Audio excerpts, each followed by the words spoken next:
Bonjour et bienvenue dans ce nouveau tuto sur le logiciel 3ds Max. Aujourd'hui, sur la chaîne Suite Design, nous allons voir comment se présente l'interface du logiciel Autodesk 3ds Max. Donc, comme nous le savons, 3ds Max c'est un logiciel de modélisation 3D et de rendu photoréaliste. 3ds Max est aussi un logiciel d'animation 3D. Donc aujourd'hui, nous allons voir comment se présente l'interface du logiciel Autodesk 3ds Max.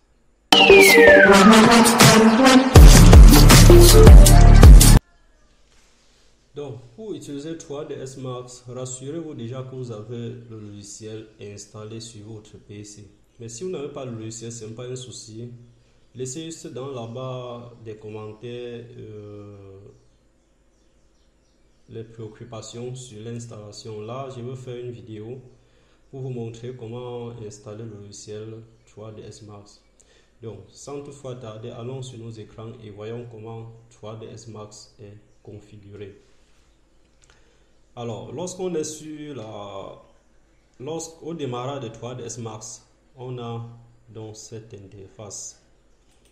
Cette interface, c'est ce qu'on va appeler ici la page d'accueil. Parce qu'il ne faut pas oublier qu'il y a deux interfaces.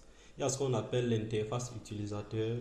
Il y a ce qu'on appelle la page d'accueil. Donc la page d'accueil, généralement, c'est cette interface-là que lorsqu'on lance le logiciel, ça s'affiche en premier. Donc, on a ici la page d'accueil avec un carnet là qui nous donne certains renseignements, en fait, qui nous résume l'interface de 3ds Max. Voilà, welcome to 3ds Max. Bon, ce qu'il faut y comprendre, c'est que 3ds Max, par défaut, lorsqu'on l'installe, vient en anglais. Mais ça n'empêche pas que vous pouvez le mettre en français. Donc, c'est une question de choix. Vous pouvez mettre en français, en anglais, il y a plusieurs langues en fait. Donc, dans les prochaines vidéos, je vais vous montrer comment mettre 3ds Max en français. Mais ce que je peux vous conseiller, c'est que utilisez 3ds Max en version anglaise. Pourquoi? Parce que la majorité d'extensions que vous aurez à télécharger sur 3ds Max seront des extensions paramétrées en anglais. Donc, rares sont les extensions qui viennent en français. Bon, je n'ai pas encore eu à utiliser une extension sur 3ds Max qui est en français. Donc, lorsqu'on a donc accès sur cette interface, qu'est-ce qu'on a? On a ici là contrôle des caméras en view pour display. Ça veut dire que ici là, c'est là où on va gérer les caméras. Sync in here. Donc là, si vous avez par exemple un compte Autodesk, vous allez créer, vous aurez le lien de votre compte à ce niveau. Ici là, select workspace. Ça veut dire qu'on peut changer l'espace de travail de 3ds Max. Ici là, c'est la palette des commandes. Time and navigation pour les animations. Scene Explorer, l'explorateur de scène. Donc là, c'est juste un petit carnet qui résume l'interface du logiciel Autodesk 3ds Max. Donc ce que nous allons faire, nous allons venir fermer ici. Voilà, lorsqu'on ferme, on a maintenant accès à l'interface utilisateur de 3ds Max. Tout à l'heure, nous étions sur la page d'accueil. Là, maintenant, nous avons accès à l'interface utilisateur du logiciel 3ds Max. Maintenant, ce qu'il faut aussi comprendre avec 3ds Max, c'est que c'est un logiciel très paramétrable. Vous pouvez manipuler, vous pouvez changer même les interfaces. Si vous êtes par exemple designer automobile, vous pouvez changer l'interface de 3ds Max. Si vous êtes designer d'intérieur ou d'extérieur architectural, c'est que vous pouvez aussi changer l'interface selon ce que vous voulez faire. Donc, nous allons revenir là. Qu'est-ce qu'on a? On a comme tout logiciel la barre des menus. À ce niveau-là, on a ici là les outils, la barre d'outils, c'est-à-dire les outils de transformation que nous allons parcourir à la longue. Donc en fait, 3ds Max a combien de parties? On a cette première partie qui représente la barre des menus et la barre des outils. On a ici là l'espace création d'objets et de modification qui représente la deuxième partie. À ce niveau, on a la barre de paramétrage des animations. Donc, avec 3D, vous pouvez faire des animations architecturales d'excellente qualité. Donc, vous avez ici là, la barre des animations pour paramétrer les animations architecturales. Ici là, nous avons la barre des moteurs de rendu.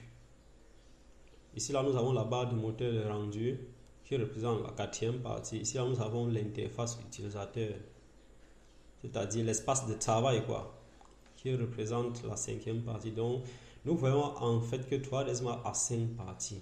Mais sauf que ici là, dans d'autres logiciels 3ds Max, les barres de moteur rendu ne seront pas présentées comme ça parce que vous pouvez les placer comme vous voulez.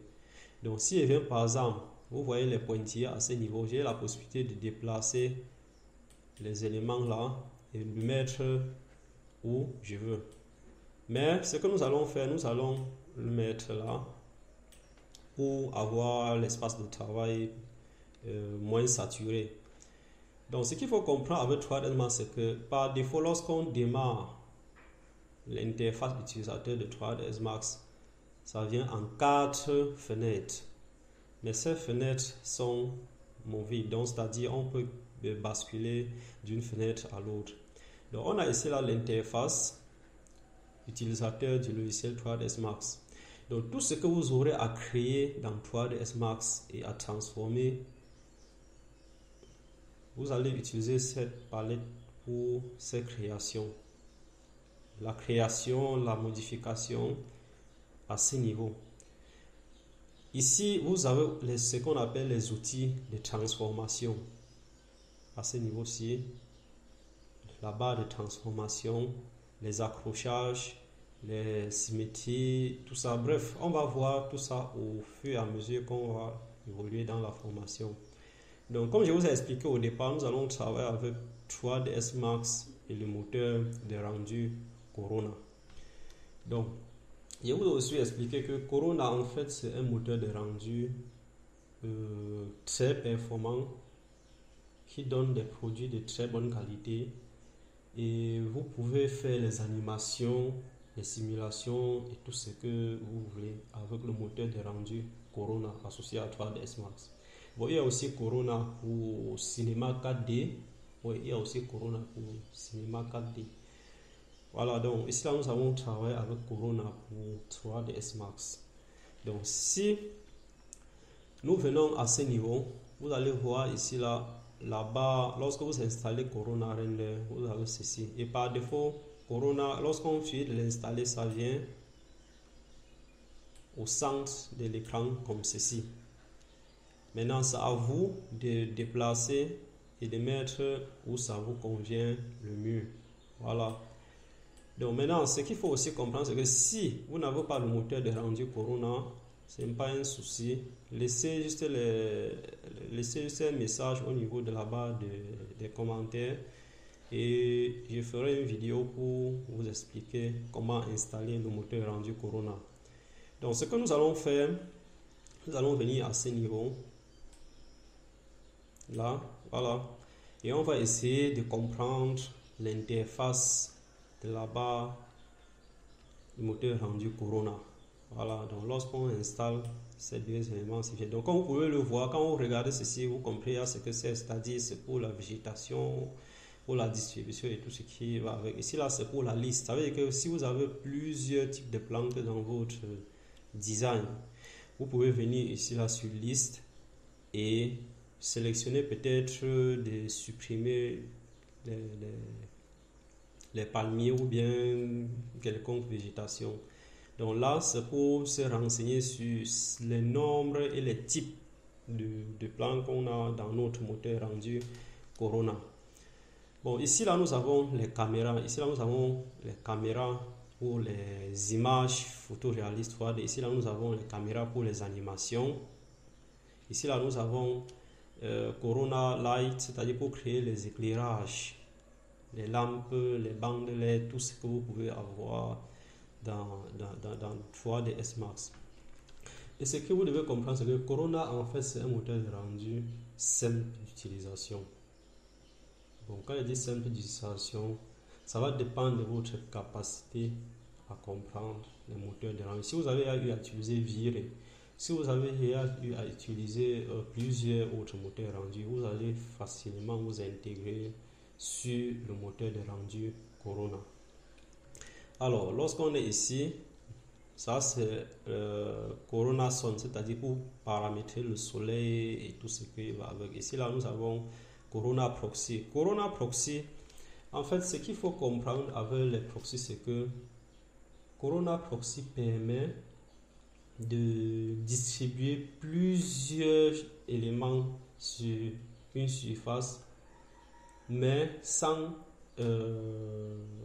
étouffer la RAM ou bien la carte graphique. Parce que vous savez, au fur et à mesure qu'on charge, qu'on met les éléments de la bibliothèque dans la scène devient lourde. Donc pour cela, pour réduire la quantité, le poids ou bien la taille des fichiers que vous importez dans votre logiciel, il y a ce qu'on appelle les proxys. Donc le proxy, en fait, ça permet de réduire la taille sans perdre la qualité des éléments de la bibliothèque. Donc nous avons cela à ce niveau-ci. Voilà, donc vous avez plusieurs autres paramètres qu'on va voir au fur et à mesure. Là, par exemple, c'est Open Corona Material Library. Donc ça, c'est pour la bibliothèque des matériaux. Donc vous voyez que si on clique par exemple là, vous allez voir, voilà, on a donc cette interface matériaux. Vous voyez par exemple les matériaux pour les murs. Donc, on a ici là les matériaux pour les murs. Ici, si on vient par exemple sur le bois wood, vous voyez ici, on a bien les matériaux pour le bois. Si on vient au niveau du métal, vous voyez ici, par exemple, on a plusieurs matériaux. Si on vient par exemple au niveau des liquides, vous voyez bel et bien qu'on a vraiment du concret. On a de quoi se sentir à l'aise dans le travail sur 3ds Max. Si on vient par exemple au niveau des routes, vous avez certains éléments pour les routes là. Donc voilà, donc c'est un peu, voilà, ça c'est pour peut-être les nappes, les tapis, les rideaux, voilà. Donc ça c'est pour le moteur des matériaux de Corona Render. Ici là nous avons Open Cosmos, c'est-à-dire que si vous avez un compte Cosmos, vous pouvez cliquer ici là pour avoir accès à certaines ressources. Quand je dis certaines ressources, ça peut être les matériaux, les éléments de la bibliothèque et tout ce que vous voulez. Donc ça ici là c'est pour gérer les rendus en interactif. Ça veut dire que vous pouvez travailler dans Corona a la possibilité que lorsque vous travaillez, vous pouvez prévisualiser directement ce que ça va donner en rendu final. Donc cette partie-ci en fait va nous permettre de gérer tout cela. Voilà. Et ici là, vous avez ce qu'on appelle Corona Converter. Le Corona Converter va nous servir à convertir tout objet créé avec d'autres moteurs de rendu. Ça veut dire quoi? Si vous avez par exemple une chaise qu'on a fait le rendu avec le moteur de rendu Viré, vous pouvez importer cette chaise dans 3ds Max et avec Corona Converter, vous convertissez la chaise en Corona. Ça veut dire que les matériaux, si vous faites par exemple un rendu dans 3ds Max avec le moteur de rendu Viré, lorsque vous allez importer votre objet dans 3ds Max et que vous allez faire le rendu de ce que vous avez importé doit être noir ou bien ça doit être rose. Ça ne doit pas donner la couleur que vous avez au départ. Pourquoi? Parce qu'il n'y a pas une compatibilité entre Viré et Corona. C'est deux moteurs de rendu totalement différents. Donc, raison pour laquelle dans Corona, ils ont intégré Corona Converter pour gérer ces détails-là. Donc, on a cela ici. Si on clique là, vous voyez, on a le tableau ici. Et ce que vous allez généralement utiliser par défaut, lorsque vous sélectionnez un matériau, ça peut être une chaise, vous venez juste sur Convert. Parce que vous voyez, Everything Material Map Light, ça veut dire que tout ce qui concerne les matériaux sur l'élément importé, les maps et les lumières. Donc, vous cliquez juste sur Corona Converter. Donc, voilà en quelque sorte l'interface et la barre de l'outil de Corona Render. Donc j'espère que vous avez capté certaines choses et que prochainement, lorsqu'on va travailler, on va parcourir le reste des éléments. Donc n'oubliez pas à vous abonner, n'oubliez pas à partager la vidéo massivement parce que il faudrait qu'on partage la connaissance. La connaissance, c'est-à-dire on n'a pas le monopole du savoir. Le peu de connaissances qu'on a, il faut partager. Et pour cela, partager les liens pour qu'ensemble nous puissions avancer dans cette aventure.